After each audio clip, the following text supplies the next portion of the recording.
de um fundador da Assembleia de Deus catarinense, aonde a Helena Raquel teve a coragem de tocar no assunto e dizer que não é ungido em cima de um púlpito, o qual o fundador desse púlpito há 100 anos atrás já cometia exatamente o que ela denunciou. Gideões acabou, programação voltando ao normal e uma pregadora que furou a bolha religiosa, a bolha pentecostal, chamada Helena Raquel. E eu acho que eu nunca trouxe aqui um vídeo a respeito dessa pastora, né? Vamos ouvir um corte que tem muitas pessoas pedindo pra gente comentar a respeito, né? Estão perguntando se eu não vou falar a respeito desse assunto. Então vamos ouvir a Helena Raquel, mas antes tem um recado do Silas Malafaia pra você, cara. Dá uma olhada. Quem é que toca no ungido do Senhor e fica impune? Ungido do Senhor é problema do Senhor. Ungido do Senhor não é problema teu. Teu pastor é ladrão. Teu pastor é pilantra. Você não está gostando? Sai de lá e vai para outra igreja. Não se mete nisso não, que não é da tua conta não. Lideranças pentecostais, evangélicas, né, na grande maioria pensam dessa maneira. E os membros também, cara, por incrível que pareça. Os membros de igreja, na grande maioria, eles são treinados, fiéis, né, ovelhas. Elas são treinadas para a covardia, ou seja, ver algo que precisa ser denunciado e não denunciam. Porque não pode tocar no ungido, meus amigos. E é mais ou menos isso que o Silas está falando aqui. Eu sei que falaram pra você assim: ai daquele que toca nos ungidos. Eu sei que falaram pra você, e eu também li e acredito piamente, porque acredito 100% na Bíblia. Não toqueis nos meus ungidos, nem maltrateis os meus profetas. Mas você tem que entender que pedófilo não é ungido.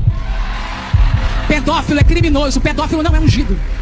Cara, eu fiquei satisfeito com a Helena Raquel na fala dela, porque ela desenhou pros pentecostais, pro meio evangélico, para o meio evangélico, exatamente o que nós estamos há anos denunciando aqui nos canais. Se você der uma olhada em canais de denúncia, nos comentários, o que mais tem é: não toque no ungido, ai de quem tocar no ungido, ai de quem propagar o escândalo, ai não sei do que, ai não sei do que. Cara, e agora vem a Helena Raquel e desenha o negócio. Eu espero que a partir de agora as pessoas entendam, né? O que é um lobo, aprendam a discernir o que é um lobo e o que é um ungido. Simples. Coisa que quem acompanha o nosso canal já abriu o olho, muitos, né? Já abriram o olho e já conseguiram, já discerne, mas tem muita gente que não. E ela veio e desenhou. Pai, mãe, levanta dessa igreja, vai fazer uma denúncia agora. De convenções no Brasil e no mundo.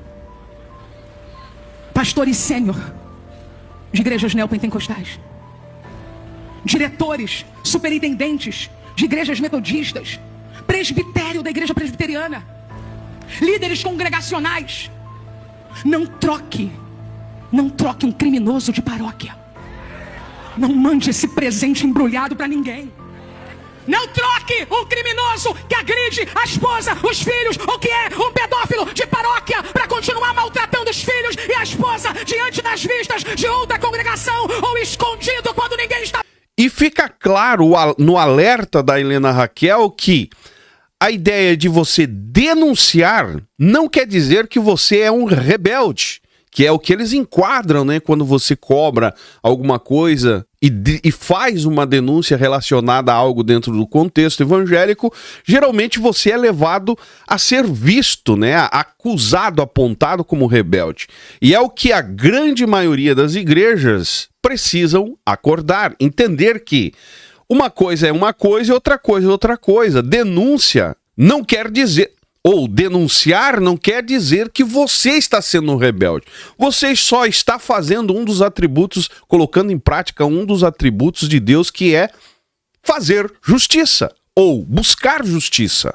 E o mais interessante é que ela falou isso dentro de um contexto pentecostal, num evento de missões, considerado, né, o maior evento de missões do Brasil, chamado Gideões, que a própria convenção catarinense em Santa Catarina está se organizando para o centenário das Assembleias de Deus catarinenses. E o que tem a ver isso, cara? Olha a fala dela aqui nessa parte. Segundo o levantamento feito pela organização Safernet e enviado ao Ministério Público Federal, 1 milhão de brasileiros participam de grupos com pornografia infantil. 1 milhão de brasileiros. Com todo respeito, se alguém tem dúvidas, eu não tenho e já peço perdão. Desses 1 milhão, tem alguns aqui. Ou no nosso arraial, não tem ímpios infiltrados vestidos de crente. Não vamos passar essa vergonha nacional de fazer um corporativismo ridículo. Eu tô republicando quando é preso esse cara que leva nome de pastor. Eu republico quando eu vejo que foi descoberto. Sabe por quê? Porque a única maneira de nós não sermos coniventes é sair desse discurso ridículo de não, então não é pastor, não, então não é que não, deram um credencial sim, acreditaram sim, mas é um delinquente infiltrado, é um psicopata infiltrado, é um ímpio infiltrado, e daí se colocar o título que ele tem, se nós nos levantarmos para reiterar dizendo, já vai tarde pro presídio. Esse mal dentro da igreja não é de hoje. Um dos fundadores, meus amigos, da Assembleia de Deus de Santa Catarina foi preso por e toda essa sujeira foi jogada para debaixo do tapete, ao ponto de inventarem uma história de que ele foi mudado para São Paulo, sendo que ele foi para o Chilindró. E até hoje essa história é escondida do contexto assembleiano catarinense. E se você não sabe de quem eu estou falando exatamente desse cidadão aqui, meus amigos. Albert Wildemer, foi missionário suíço de origem metodista enviado por igrejas da Inglaterra, que desempenhou um papel fundamental na expansão das Assembleias de Deus do Brasil durante a década de 1930 a 1940. Ele atuou no estado do Amazonas, Pernambuco, Bahia, Paraná e com destaque de Santa Catarina. E o que a Helena Raquel falou, cara, foi dentro de um contexto catarinense, dentro da Assembleia de Deus de Santa Catarina, em um dos maiores eventos catarinenses, que fala exatamente do que? Missões. Ele, missionário, um dos responsáveis por fundar a Assembleia de Deus catarinense. Agora você analisa, depois de quase 100 anos, aparece alguém denunciando em cima de um púlpito aonde o fundador, que ele começou, para você ter uma ideia, em 1938 esse cidadão iniciou os cultos da Assembleia de Deus na Rua Navegantes, no bairro Estreitos, em Florianópolis. Ou seja, o fundador da Assembleia de Deus da capital catarinense. E depois de quase 100 anos, alguém teve a coragem de subir em cima de um púlpito catarinense, de um palco catarinense, dentro de um contexto assembleiano catarinense, e abrir a boca e fazer uma denúncia. Você sabe o peso disso, cara? E você pode estar se perguntando, mas você está tocando num assunto aí históricos aí, você tem provas disso? Cara, as provas estão aí, meus amigos. Inclusive tem documentos policiais, foto desse cidadão no Chilindró. Afinal, esse pastor Albert Wildemer, era missionário, era uma figura de autoridade dentro da Assembleia de Deus do Brasil. E aqui, inclusive, tem até o processo criminal com acusações aí graves envolvendo menores de idade. E para não bastar, com mais de 80 anos ou 90 anos, eu acho que deve estar com mais de 90 anos. A menina que esse cara, uma delas, né, que esse cara abusou, acabou escrevendo um livro e contando a sua história. Inclusive com detalhes do como esse camarada agia na época. E a maneira que a própria família dela agiu quando ela tentou falar ou fazer alguma coisa. Por quê? Porque o cara era visto como alguém sagrado, alguém santificado, que jamais faria aquilo e que era loucura da menina em estar falando alguma coisa nesse sentido. Ela se calou. E hoje, com 90 anos, você consegue ler o livro que essa mulher escreveu, denunciando o fundador das Assembleias de Deus de Santa Catarina. Ou seja, Santa Catarina, meu amigo, esse assunto que foi tocado nos Gideões através da Helena Raquel, é um assunto que a Assembleia de Deus está firmada, sentada em cima com essa sujeira de baixo. E se você der uma olhada nos documentos, os próprios documentos relatam que esse pastor, esse fundador da Assembleia de Deus, ele tinha um acesso direto à vítima, ao ponto de colocar a vítima na sua cama.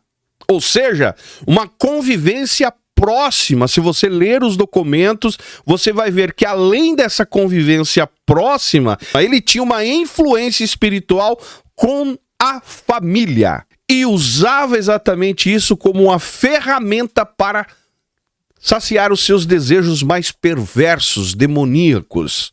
O que isso quer dizer? Quer dizer, meu amigo, que esse assunto que ela tocou dentro do estado de Santa Catarina, em cima de um púlpito catarinense, no meio de pastores, não só do Brasil que estavam presentes, mas pastores catarinenses, ela mexeu numa ferida antiga da Assembleia de Deus, que a liderança da convenção, todos esses anos, tentaram manter debaixo do tapete. Enquanto isso, uma vítima fora do Brasil foi ameaçada, não foi compreendida e teve que conviver com os seus traumas, com os prejuízos vindo da parte de um homem que foi visto como um santo fundador da Assembleia de Deus no estado de Santa Catarina.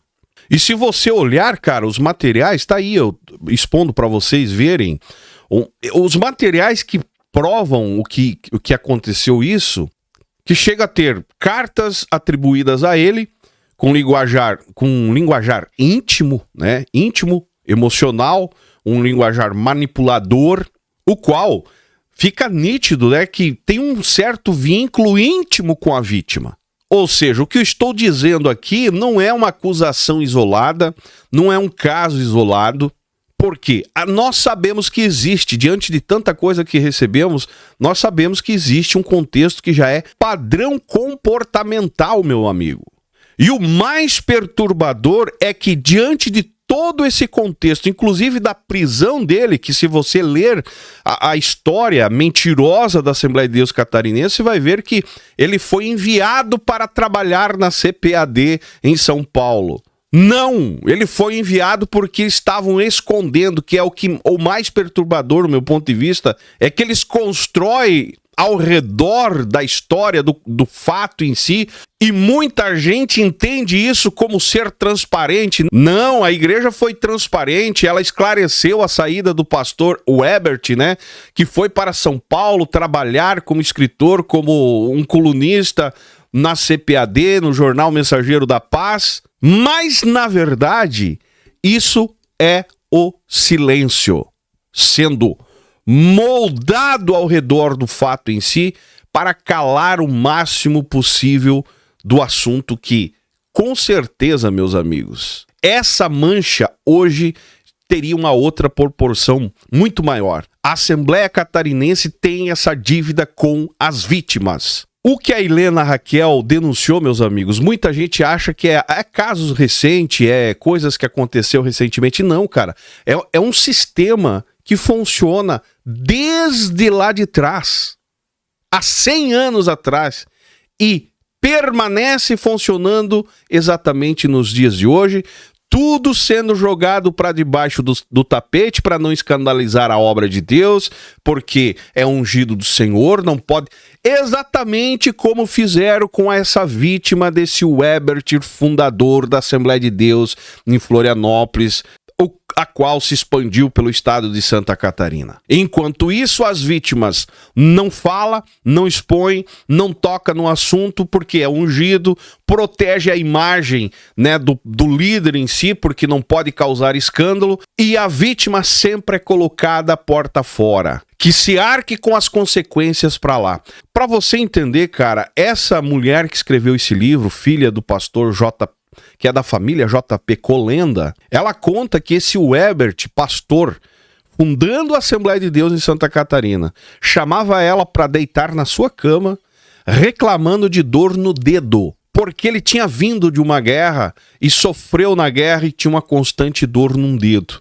E a menina, debaixo das cobertas, no frio catarinense, ela conta no livro que ela questionava o porquê que o dedo não tinha unha, e ele dava desculpa que o dedo não tinha unha pelo fato de que ele perdeu a unha na guerra. E ela ficou com isso na cabeça por muitos anos. Depois foi entender de acordo com tudo. Cara, tem muita história, você precisa até acompanhar o blog do Mário, que é um historiador da Assembleia de Deus. Eu vou deixar o link aqui nos comentários. Você vai lá e lê, que você vai ver coisas absurdas. Mas estamos falando, cara, de um fundador da Assembleia de Deus catarinense, aonde a Helena Raquel teve a coragem de tocar no assunto e dizer que Pedro não é ungido em cima de um púlpito, o qual o fundador desse púlpito, há 100 anos atrás, já cometia exatamente o que ela denunciou. E essa história de que não pode escandalizar a obra de Deus, não toque no ungido, isso vai afastar as pessoas da igreja, não pode falar a respeito desse assunto. Cara, tem covardes, inclusive na internet, que são contra as denúncias com essas falas dizendo que o que é feito fazendo denúncias vai afastar o povo da igreja. Meu amigo, isso é cura, é colocar o dedo na ferida, e precisou uma mulher assumir o púlpito e ter essa coragem e jogar na cara a realidade em cima de um púlpito aonde o fundador foi preso por E entenda uma coisa, meu amigo, que o que destrói a fé não é falar a verdade, não é a denúncia, é o encobrimento do problema. É uma ferida que fica ali por anos infeccionada, trazendo prejuízos e problemas. E esse caso do Ebert aí não é um ponto fora da curva, conforme muitos talvez tentam entender e passar a ideia, esconder a história, falar só que ele saiu de Santa Catarina e foi para São Paulo trabalhar na CGADB, na CPAD. Esse cara, ele é um dos primeiros registros, está aqui a prova, é um dos primeiros registros documentados de um padrão que se repete por décadas, às escondidas, protegido com a imunidade eclesiástica do não toqueis no ungido. E posso te afirmar que o caso do Ebert aqui é o primeiro caso fundador de um verdadeiro abusador dentro da Assembleia de Deus, que fundou a Assembleia de Deus Santa Catarina. E eu quero partir para o final do vídeo dizendo para você: quantos outros tantos existiram nessa mesma época e não foram descobertos? Quantos outros foram abafados antes de virar notícia, antes de ser expostos e estar debaixo do tapete, até hoje? Protegendo, né, mudando de lugar. Cara, e quando a instituição, principalmente falando da Assembleia de Deus, escolhe proteger a reputação ao invés do abusador, ao invés da vítima, a instituição em si passa de ser vítima de escândalo e torna-se uma instituição cúmplice dos fatos. E eu acho que para reverter essa história suja, essa mancha na história da Assembleia de Deus de Santa Catarina, a qual os Gideões pertence e aonde nos Gideões a Helena Raquel fez essa denúncia, deveria agora no centenário pedir perdão do que aconteceu através do seu fundador. A Assembleia de Deus de Florianópolis, que foi onde ele começou, a primeira igreja fundada por ele lá, deveria ter no mínimo uma casa de apoio para crianças ou famílias que passaram por esse tipo de situação. E para você que gosta de espiritualizar tudo, cara, não adianta querer espiritualizar esse tipo de coisa, não tem unção que cubra crime, pode ter certeza para você, meu amigo, não existe unção, não existe texto bíblico que venha encobrir crimes cometidos por homens que deveriam estar cuidando dos vulneráveis. Não tem versículo bíblico que apague o absurdo que esses caras cometeram. No caso aqui, esse cidadão, né?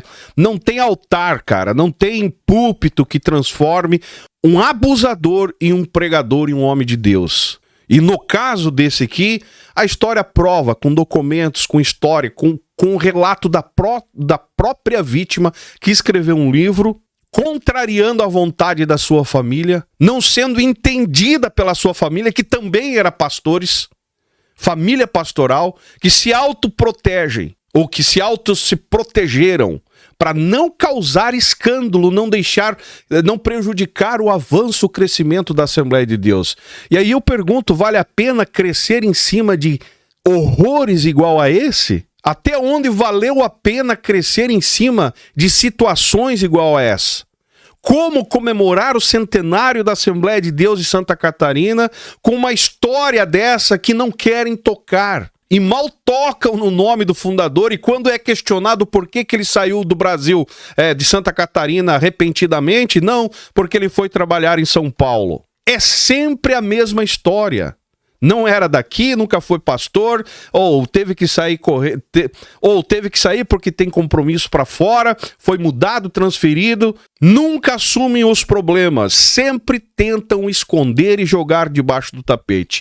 E eu vou dizer uma coisa para você, meu amigo, que acha que a Assembleia de Deus é uma igreja séria, né? Que é a instituição que nós tocamos aqui, pode até ser séria, pode até ter pessoas sérias ali. Pode até ser séria em partes, mas o fato é que se levantar o tapete, não só em Santa Catarina, mas no geral, eu garanto para você que você não terá estômago para suportar o que salta dos anais históricos da Assembleia de Deus. Estão escondidos debaixo do tapete. Encerro dizendo, esse problema que a Helena Raquel tocou aqui não começou hoje, cara. Não é assunto recente. 100 anos atrás, uma igreja estava sendo fundada enquanto o cara pregava o evangelho, fundando a Assembleia de Deus em Florianópolis, em Santa Catarina, ele paralelamente abusava de crianças. Hoje em dia, só está mais difícil esconder. Antigamente era facinho esconder. Bastava mudar. E essa lógica tenta até hoje, né? Mudar o pastor de lugar. Calam a vítima e o pastor muda e segue fazendo mais vítimas por onde passa. Porque são pessoas doentes que precisam ser expulsas do contexto. Mas não, são apaparicados e não vamos muito longe. Tem um caso recente aí de um cidadão que faz parte da própria diretoria atual da CGADB, que também tem acusações pesadas. E não só ele, tantos outros. Infelizmente, essa é a realidade da Assembleia de Deus. Espero que você abra os seus olhos e entenda que as coisas não são do jeito que você enxerga. Terno e gravata, meu amigo, engana muita gente. Nem tudo que aparenta é verdade. E parabéns a Helena Raquel pela coragem de pegar um microfone em cima de uma tribuna que eu acredito que ela não sabe dessa história, vai ficar sabendo, basta adquirir o livro, né, da vítima que escreveu esse livro, que hoje está com mais de 90 anos, filha de pastores também, de obreiros, a qual foi vítima de um fundador da Assembleia de Deus. Parabéns a Helena Raquel pela coragem de tocar nesse assunto em cima de um púlpito catarinense, aonde debaixo desse púlpito tem a história desse cidadão aí, o qual fundou a Assembleia de Deus de Santa Catarina, ou seja, o próprio púlpito fundado por ele teve alguém de coragem para denunciar. E os covardes que passaram todo esse tempo sabendo dessa história e nunca cobraram uma retratação da Assembleia de Deus, ou menos um pedido de desculpa assembleiana para as vítimas, para mim, esses homens são todos cúmplices e continuarão, se continuarem em silêncio, continuarão sendo cúmplices das atrocidades feitas pelo próprio fundador da Assembleia de Deus. Eu encerro por aqui esse vídeo, deixe seu comentário aí embaixo que é importante, me segue nas demais redes sociais. E esse é o canal Fala Zay, estamos juntos por um Brasil e um mundo melhor.